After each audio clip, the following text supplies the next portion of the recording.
बच्चों, good morning. आज हम आपको बीए पार्ट सेकंड का फर्स्ट पेपर का पाठ्यक्रम के बारे में बताऊंगा। फर्स्ट पेपर के दो भाग होंगे। प्रथम भाग में 40 अंकों का होगा। इस भाग में 20 प्रश्न अनिवार्य होंगे। प्रत्येक प्रश्न 2 अंक का होगा। प्रत्येक प्रश्न का उत्तर परीक्षार्थी का उत्तर अधिकतम 20 शब्दों में देना होगा। निर्धारित समय सीमा से अधिक शब्दों में उत्तर देने पर अंक काट सकते हैं। प्रश्न पत्र के लिए निर्धारित 3 घंटों का समय होगा। अधिकतम 1 घंटे की अवधि में प्रश्न पत्र इस भाग के लिए निर्धारित होगी। दूसरा, इसी के अंदर द्वितीय भाग है, उसके अंदर 60 अंक का होगा, जिसमें 6 क्वेश्चन आएंगे। आपको 3 क्वेश्चन करने हैं। प्रत्येक क्वेश्चन 20-20 अंक का होगा। प्रत्येक प्रश्न हर यूनिट में से एक एक क्वेश्चन करते हुए आपको 3 क्वेश्चन करने हैं। तो अब मैं आपको प्रत्येक यूनिट में क्या क्या पाठ्यक्रम रहेगा उसका थोड़ा सा संक्षिप्त विवरण बता रहा हूँ। पहला हमारा है फर्स्ट यूनिट के अंदर ब्रिटेन का संविधान। दूसरा यूनिट के अंदर संयुक्त राज्य अमेरिका यानी यूएसए का संविधान। तीसरे खंड के अंदर, तीसरे यूनिट के अंदर आपके चीन, जनवादी गणराज्य, जापान और स्विट्जरलैंड का संविधान है।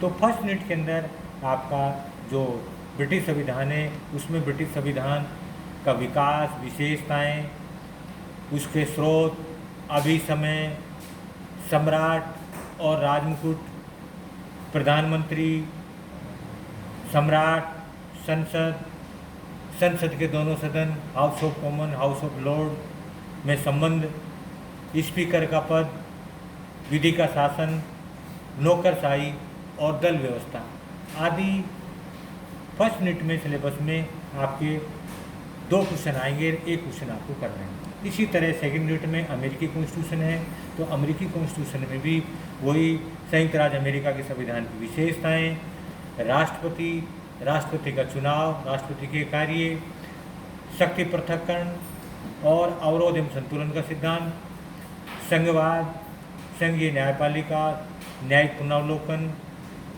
अमेरिकी कांग्रेस के और उसके सदन, जिसमें सीनेट और प्रतिनिधि सदन के कार्य या सीनेट के किस तरह शक्तिशाली है, उसके ऊपर भी क्वेश्चन पूछ सकते हैं। इसी तरह राजनीतिक व्यवस्था में सीनेट का महत्व एवं दल व्यवस्था, ये आपके सेकेंड यूनिट के अंदर आपके अमेरिकी संविधान है। थर्ड यूनिट के अंदर आपके 3 संविधान हैं।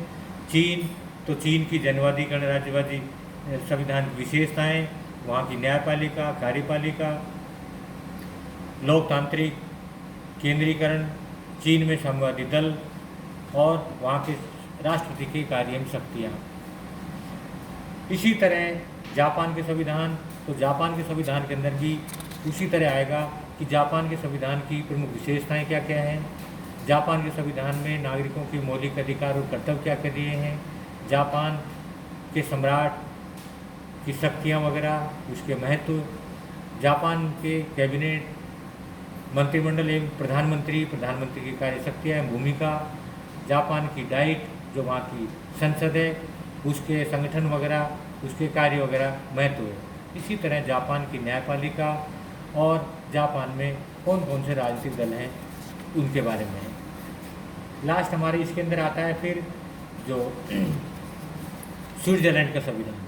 तो स्विट्जरलैंड के संविधान के अंदर भी क्वेश्चन बनते हैं। स्विट्जरलैंड के संविधान की प्रमुख विशेषताएं क्या क्या है, वहाँ की संघीय सभा, संघीय परिषद, डायरेक्ट डेमोक्रेसी, उस पर भी क्वेश्चन आपके पूछते हैं कि प्रत्यक्ष प्रजातंत्र का घर है, समझाइए। और नेक्स्ट इसमें है बहुल कार्यपालिका। तो बहुल कार्यपालिका किसे कहते हैं या बहुल कार्यपालिका कैसे क्या होती है। तो बहुल कार्यपालिका, तो उसका नाम ही सबसे आ रहा है कि हमारे एक नहीं अनेक व्यक्ति कार्यपालिका के सदस्य, उसमें बहुल कार्यपालिका कहते हैं। तो इस तरह हमारे जो पाठ्यक्रम है, ये फर्स्ट पेपर का टोटल हमारे 5 संविधान है और हर पहली यूनिट में 1 ब्रिटेन का, दूसरे में अमेरिका का, तीसरे यूनिट के अंदर 3 है। तो इस तरह इन 3 यूनिट के अंदर हर यूनिट में 2-2 क्वेश्चन आएंगे। आपको एक एक यूनिट में से एक क्वेश्चन करते हुए टोटल आपको 3 क्वेश्चन करने हैं। प्रत्येक क्वेश्चन 60 अंक का है। 20 अंक का, टोटल 60 अंक है, तो यानी 40 + 60 आपको 100 अंक का पाठ्यक्रम का निर्धारण होगा। तो ये आपका फर्स्ट पेपर का पाठ्यक्रम है। Thank you.